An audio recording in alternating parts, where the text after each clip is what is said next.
Hey, how you doing? Welcome to rock104.ca. Once again, it is Wednesday, and that means it's time for Weird Wednesday. Today I'm going to tell you the story of the first and only corned beef sandwich to ever orbit the Earth. That's right, I said corned beef sandwich. Nope, I'm not making this up. It actually happened, and actually that corned beef sandwich is on display in a museum right now. It was the Gemini 3 launch on March 23rd, 1965. Gus Grissom and John Young were heading into space. And just prior to launch, John Young acquired a corned beef sandwich and decided that he would smuggle it on board just to see what would happen. So he stuck it in his pocket, got on the capsule, launched into space, and somewhere in orbit, pulled out the sandwich, and much to Gus Grissom's surprise, presented it to Gus Grissom. Gus said, "Where did you get that thing from?" And of course, John had to explain that he put it in his pocket and smuggled it on board.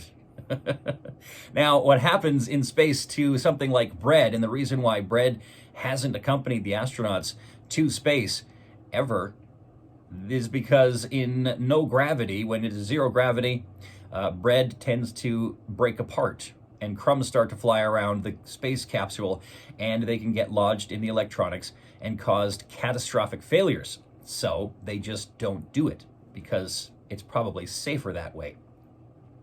So when the sandwich was presented to Gus Grissom, he was naturally astonished and a little frightened about what could happen.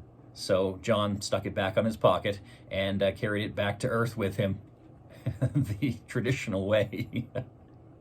Of course, that wasn't the only strange thing that happened. Well, not strange thing, but not the only comedic thing that happened with the Gemini 3 launch. The capsules used to be named by the astronauts, and Gemini 3 marked the very last time NASA allowed astronauts to name their spacecraft for one reason only, and that is because Gus Grissom named the space capsule Molly Brown, after the unsinkable Molly Brown.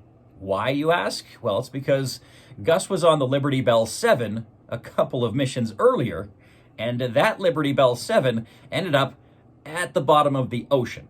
So, as a playful reference to the unsinkable Molly Brown from the tale of the Titanic, Gus called it Molly Brown in hopes that it wouldn't sink this time. When NASA protested the choice of name, Gus simply said, well, I could call it Titanic.